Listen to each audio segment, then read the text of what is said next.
Hello and welcome to Crafty Concepts with Erin. Today I'm going to show you how to put together this shadow box card, and at the end of the video I'll have another variation to show you.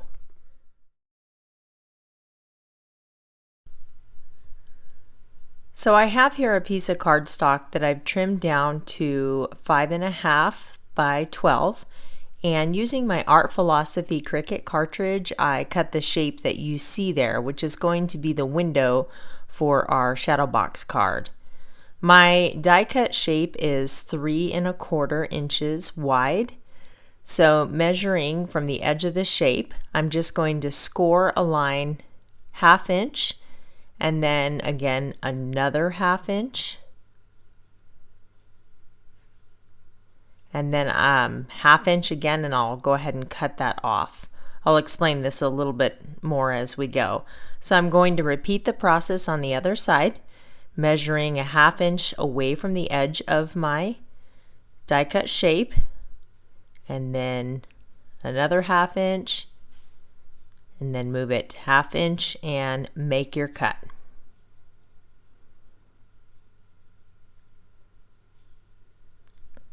So our finished piece is 6¼ wide by 5½ inches tall.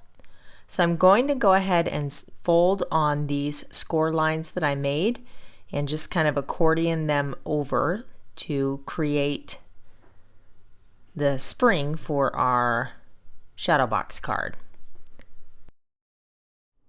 So now I have a piece of the White Daisy cardstock. We're going to trim down to 6¼ by 5½, and this is going to make the back side of our shadow box card.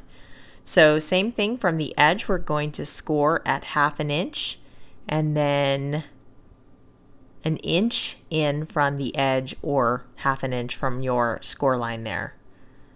So if you're not using your Cricut, you would just do the first step the same as here, and then you can place your metal die on the center of the card and run that through your die cutting machine. That would be a little bit easier to do.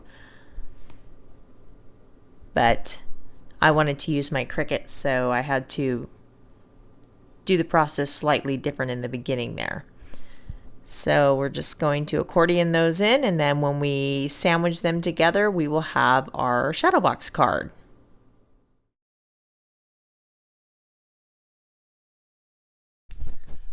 So I want to create a second layer in my window. So as I said earlier, I cut that original shape to 3¼ inches. So I've just repeated the process at 3 inches, so it'll be slightly smaller. And you can just see the pink trim on the inside edge of our window. We've also removed quite a bit of cardstock from this piece, so adding this extra layer behind just helps increase its rigidity and just help it to be a little bit stronger. Now for the fun part. This is the April stamp of the month titled Love So Sweet, and here is a better picture of the images you get in this fantastic stamp. This would be good for card making and scrapbooking. I think you definitely get a lot of mileage from this particular stamp. So for the month of April only, if you spend $50, you can purchase this stamp for only $5. And again, like I said, it's only available in the month of April, so if you want to add this to your collection, don't procrastinate like I tend to do. So using the leaf image here, I'm going to just stamp around the outside edge so it will kind of look like the leaves are growing into our window when we add that layer back on. I'm just going to roughly position this so I can see what it's going to look like, and I think we need something in the upper left-hand corner. So I'm going to repeat the process one more time, just bringing in a little bit more color from the left edge here.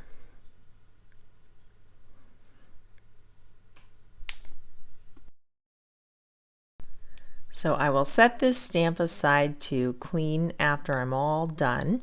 And now I'm going to add a few of the butterflies from this stamp set. So I'm just going to grab a a scrap piece of cardstock here and ink up my butterfly stamp, and I'll just stamp a few images to fussy cut out. So this is the large butterfly that comes with the stamp, and then there's a few smaller ones as well. So I'm just going to use the medium-sized butterfly, and the ink is looking a little bit dark, so I go ahead and do a second generation stamp for a little lighter color, and I'm not sure how many I'm going to use quite yet, so I'll just give myself some extra butterflies there. I'll go ahead and cut these out off camera so you don't have to watch that process. And then also I'm going to stamp my sentiment on this strip of white paper. I have this old stamp from my stash, and I'm just going to use a little bit of the black ink and then stamp right on the image here. Not the image, but the strip of paper rather. This particular sentiment reads, "Thanks so very much." So you can never have too many thank you cards or birthday cards on hand. So I'm just going to lay out the different pieces I have for my card, and then we can start putting this all together. You want to use a really strong adhesive just to make sure that everything stays together, so when you send your card in the mail, it arrives in one piece. I'm just going to run some glue around the edge on the back side of my window, and then I'll put this little sentiment on top of the inner layer, so it'll kind of sandwich in between them when we put it together. So using the grid lines on my craft mat, I can make sure that this is straight across.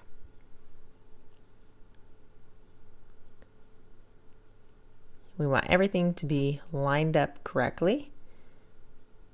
And then we can put the top right over the second piece, and it gives us that nice inner trim just to add a little bit more detail to our window. So I'm going to use the large butterfly in the front of the card, and I want her to kind of look like she's floating there. So we're only going to use a little bit of adhesive on the tips of her wings where it will touch the cardstock. So I just carefully tack it down on the left and then the bottom of her wing right there to our sentiment.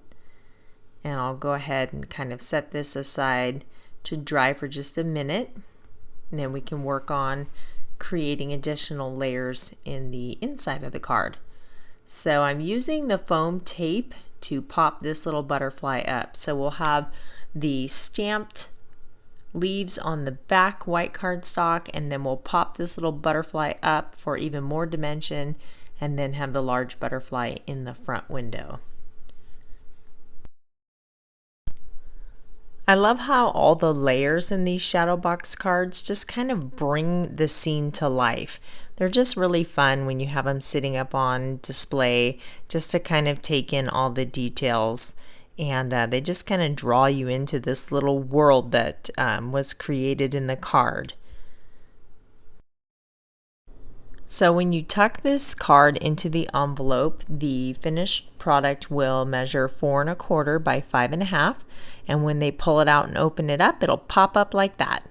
It stands up really nicely, so you can display it up on a shelf. And there you go. This is the finished card. I hope you're feeling inspired, and I'll show you one more little variation I used right after this.